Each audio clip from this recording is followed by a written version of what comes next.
Me and 30 wasn't saying eye to eye at the end of the story. This a good story, y'all. This is not gonna be nothing bad, nothing disintegrate to his character, because I can't really say nothing bad about his character. I really don't know nothing bad about 30. 30 picked a side, and that was the wrong side to pick.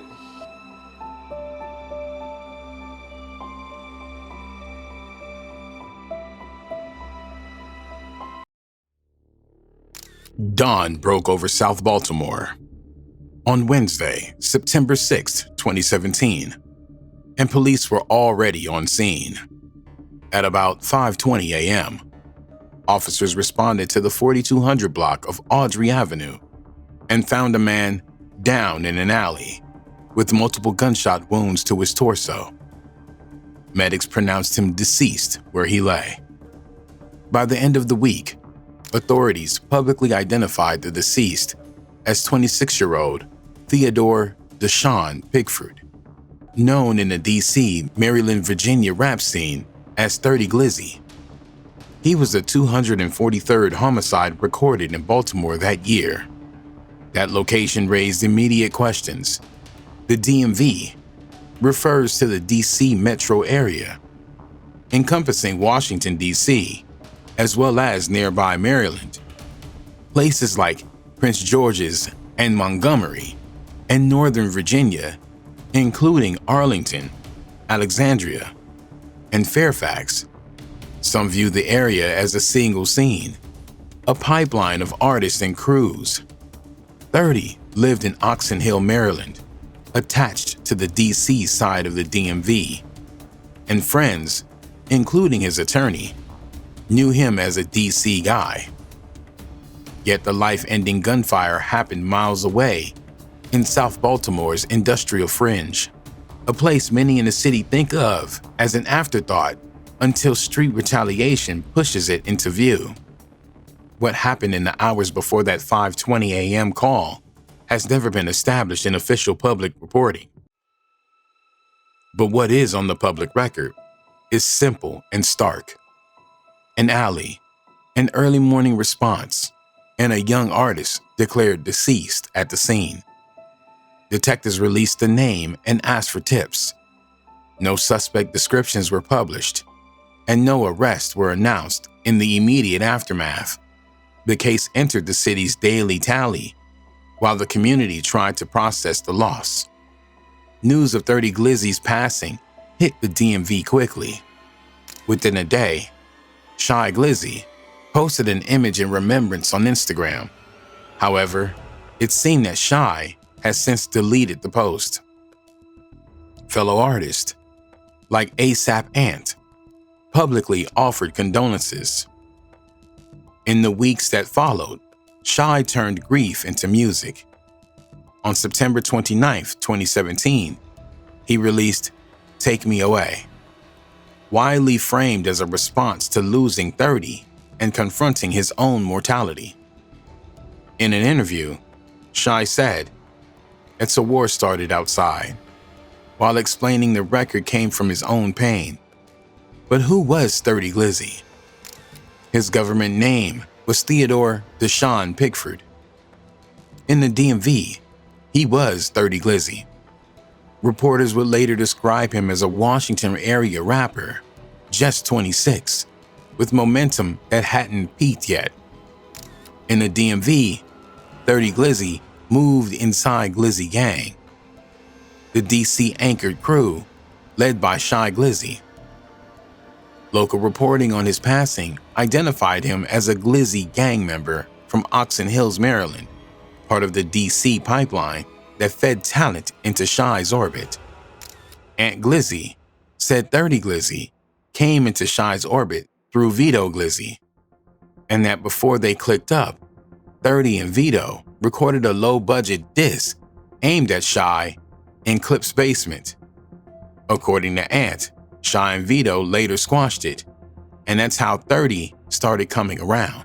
I know Vito Glizzy. Vito Glizzy and 30 Glizzy dissed Shy Glizzy. It's on YouTube. It's probably still on YouTube. They dissed him in like a clip, and they was in a basement. They was in Clip basement on like some video camera. I don't know. Somebody did an interview on him, and they dissed Shy Glizzy. 30 popped up on Shy Glizzy's track, Anywhere. a calling card that placed him squarely in the crew's orbit. In early August 2017, he rolled out a solo mixtape, pushed on Spinrilla and YouTube. The project arrived just weeks before his passing, with posts touting it as out now. The DC-Baltimore current was real in that era. Shy's voice was already crossing into Baltimore. He cut the Bird Flu remix with local star Lord Scooter, a sign of how closely the two scenes bled into each other as artists chased shows and features up and down I-95. Inside the brand, alliances shifted over time. Ant portrays his own first impression of 30 as immediately respectful. From that point, all the real ones connect to the real ones. Ant recalls saying he immediately sensed 30's genuine and tough demeanor when they first met. He said they shared a similar, low-key vibe and that he let 30 and 30's friends move freely in his Southeast DC neighborhood, extending them his protection and friendship. In his telling, 30's Maryland roots didn't matter. He was welcomed on Ant's block and in his circle. But it seemed like something about all the real ones, like you connect to the real ones. Like you ever been in a room and you can tell who the real one is without him even talking or nothing, just his vibes and his body language. I got that from 30 the first day I seen him. It's like, he ain't wild, he ain't too fanned out, I'm just watching him. He moving how I'm moving a little bit. Vito is on some Shy Glizzy time. They got like the same demeanor, as loud, the loudest person in the room, want to be seen. 30 ain't really saying nothing, like, I'm feeling his vibe, he feeling mine, we just testing the room. The relationship, Ant says, grew complicated once he and Shy got into it. In the early 2010s, Shy Glizzy and Ant Glizzy moved together under the Glizzy banner. But Ant later pushed his own music with the Barberson era and began firing shots on wax. By 2014-2015, Ant had releases like Scared Ass and the Barberson tape circulating, signaling that he was stepping out as a solo voice and soon after into open conflict with Shy. A rift developed between Shy and Ant over credit and control of the crew's direction. The rift showed up in public flashpoints more than formal statements. In December 2015, during a Memphis show weekend, Shy's Glizzy Gang chain was taken. Days later, Black Youngster, then with CMG, said he secured its return. Shy publicly denied paying to get it back, while outlets and video clips framed the episode as a blow to his image. Whatever the truth of the transaction, the moment fed the narrative that Ant and Shy were no longer on the same page. From there, the divide hardened online. They appeared on dueling Instagram lives and YouTube streams, sometimes the same stream, arguing over credit, loyalty, and street legitimacy. Those back and forths didn't resolve anything. They just made the split unmistakable to fans. Years later, Ant said in interviews that legal threats over the Glizzy name and his belief that he helped originate the brand were part of why the relationship fell apart. That claim came from Ant's side of the microphone and hasn't been independently verified in court records available to the public. Ant branched off to form his own Glizzy murder gang, GMG, even releasing diss tracks towards Shy. This feud forced affiliates to pick a side. Caught in the middle was 30 Glizzy. He had been close to both men. Ant considered 30 a friend, praising him as a real one, and even crediting 30 with helping him during hard times. At one point, 30 let Ant crash at his place when Ant was essentially homeless. Real one, y'all, he was one of us, you feel me? He wasn't really, he just caught up in the politics of it. But that's the story of 30 Glizzy, bro. All I can tell y'all was he was a real one. He worked with the workers and moved with the movers. He was a part of the motion and the motion. I give him all this credit. 30, 30, 30. But when Aunt Glizzy fell out with Shy, 30 ultimately stayed loyal to Shy Glizzy, continuing to rock with the official Glizzy gang. 30 hanging out, so I started to meet 30 real friends now. So I ran into Baby J, and I see what Baby J got going on. And Baby J see my power that I have in the streets and that I have in my neighborhood, like the voice I have. So we became friends, you know what I'm saying? Like we became close. We became closer than me and 30. Me and Baby J became best friends. And 30 was still hanging with Shy and Vito. Me and Shy had got into it, so 30 had to pick a side.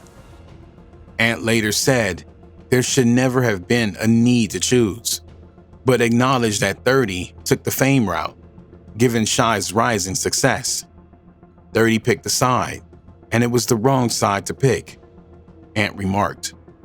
Though, he insisted they never had direct beef between them. It was just the politics of the situation. But it should have never came down to picking a side. Like, you gotta be him, but you can't mess with me, or you gotta be with him, you can't mess with me, because I'm still friends with Baby J. He's in neutral. Like, Baby J still 30 friend. I'm still Baby J friend. That's my best friend. That's 30 closest friend.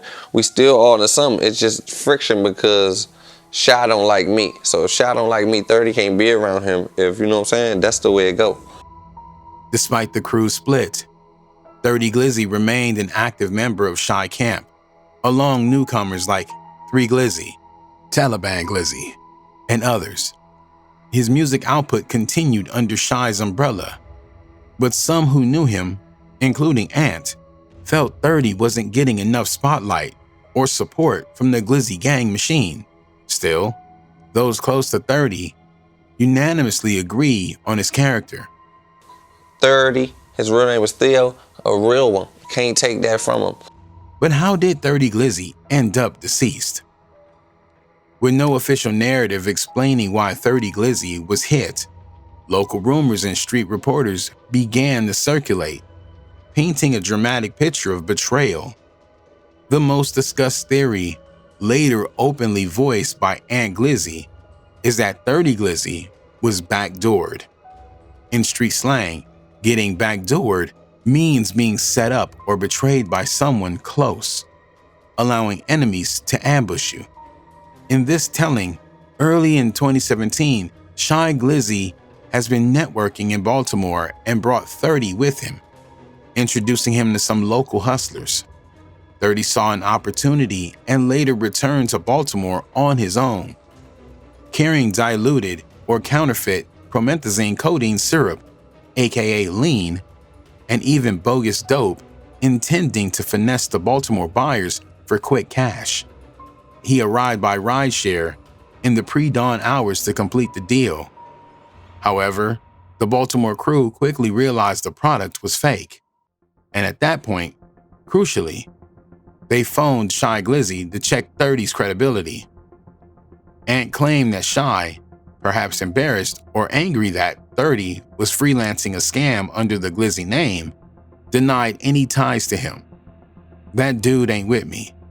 I don't know what he's on," Shy allegedly told the callers, effectively washing his hands of 30 then and there.